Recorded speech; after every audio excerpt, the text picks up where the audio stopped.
L'agence de renseignement militaire ukrainienne a confirmé mercredi que ses forces avaient à mener une opération sur Tandraspit, contrôlée par la Russie, au nord-ouest de la mer Noire, affirmant que des équipements et des fortifications avaient été endommagés et que plusieurs victimes avaient été causées.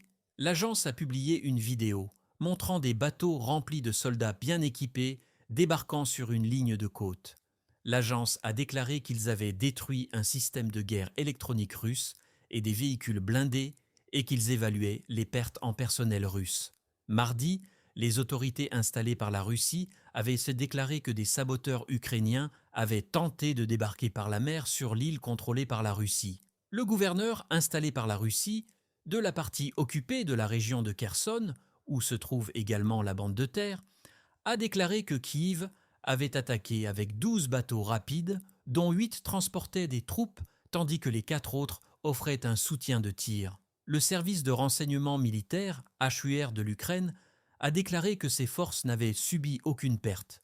En revanche, le responsable russe a déclaré que 3 bateaux et leurs équipages avaient été détruits.